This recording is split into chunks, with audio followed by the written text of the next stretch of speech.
नमस्कार बंधुरा test best रेसिपिते सबाइके स्वागत। शीतकाले बाजार भर्ती काँचा टमेटो और এই কাঁচা টমেটো কেবলমাত্র শীতকালেই পাওয়া যায়, খেতে ভীষণ সুস্বাদু হয়। এই কাঁচা টমেটো দিয়ে আজকে দারুণ সুস্বাদু একটা রেসিপি শেয়ার করব, যেটা দিয়ে গরম গরম এক থালা ভাত কিন্তু খেয়ে ফেলতে পারবেন। এখানে আমি বেশ কয়েকটা কাঁচা টমেটো ভালো করে ধুয়ে পরিষ্কার করে নিয়েছি। এবার সবার প্রথমে টমেটোগুলোকে কেটে নিতে হবে। তো টমেটোগুলোকে আমি একটু এরকম পাতলা করে কেটে নেব। আর কাঁচা টমেটো যেহেতু বেশ একটু টক হয়, তাই টমেটোগুলোকে কিন্তু একটু এইরকম এই রান্নার জন্য পাতলা টুকরো করেই কাটতে হবে, তাহলে টমেটোটা খুব তাড়াতাড়ি কিন্তু রান্না হয়ে যাবে। তো আমি একে একে সমস্ত টমেটোগুলোকে একইভাবে কেটে নিচ্ছি।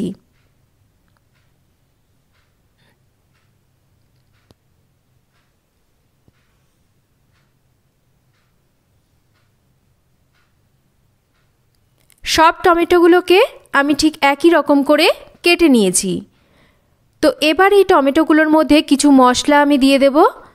তো প্রথমে দিয়ে দিচ্ছি লবণ, আর তার সাথে দিয়ে দেব হাফ চা চামচ মতন হলুদ গুঁড়ো। তো আমার এখানে এই কটা টমেটো রান্নার জন্য কিন্তু যেটুকু মশলার প্রয়োজন আমি সেটুকু মশলাই দিচ্ছি। আপনারা নিজেদের পছন্দ মতন মানে যে পরিমাণে রান্না করবেন সেই হিসাবেই কিন্তু মশলাটাকে ব্যবহার করবেন। তার সাথে সামান্য করে একটু লঙ্কার গুঁড়ো আর অল্প করে একটু জিরের গুঁড়ো দিচ্ছি। তো খুব ভালো করে এবার এই গুঁড়ো মশলাগুলোকে দিয়ে টমেটোটাকে মেখে নিতে হবে। আর এমনভাবে মশলাগুলোকে মাখতে হবে যাতে প্রত্যেকটা টমেটোর গায়ে মশলাগুলো ভালো করে লেগে যায়।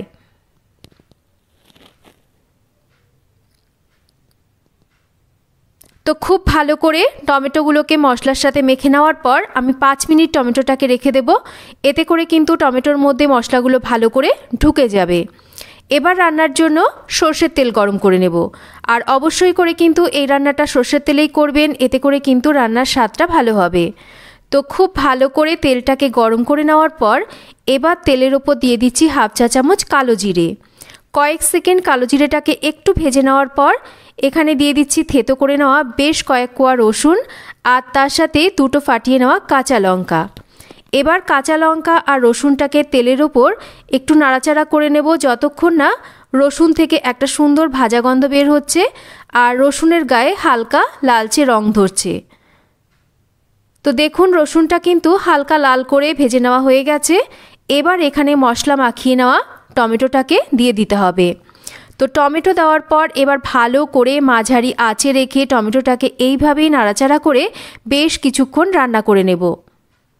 তো যতক্ষণ না টমেটো থেকে যে জল ছাড়ছে সেই জলটা টেনে যাচ্ছে ততক্ষণ কিন্তু টমেটোটাকে তেলের ওপর এই রকম নাড়াচাড়া করে আমি রান্না করে নিয়েছি।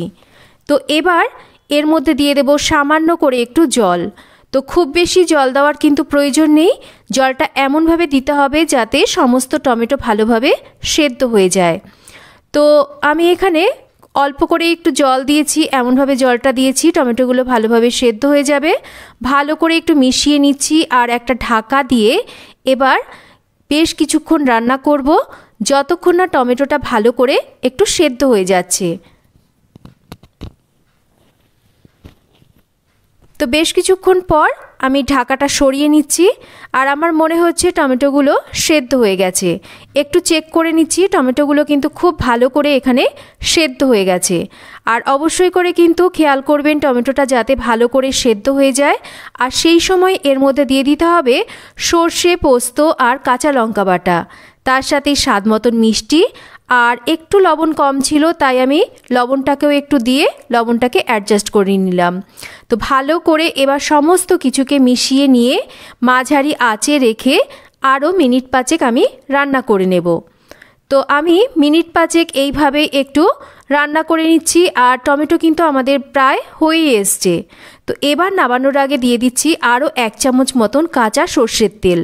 এতে কিন্তু দারুণ সুন্দর একটা কাঁচা সর্ষের তেলের ঝাঁজ আসবে আর এটা কিন্তু গরম ভাতে মেখে খেতে অপূর্ব লাগবে। তো ভালো করে নাড়াচাড়া করে আরও মিনিট 2 একটু মিশিয়ে নেব। ব্যাস তৈরি হয়ে গেল দারুণ স্বাদের এই টমেটোর ঝাল। একবার এইভাবে গরম ভাতে রান্না করে খেয়ে দেখুন, আশা করি রেসিপিটা আপনাদের ভালো লাগবে। রেসিপি ভালো লাগলে লাইক, শেয়ার, কমেন্ট করবেন, চ্যানেল সাবস্ক্রাইব করবেন। সবাই ভালো থাকবেন।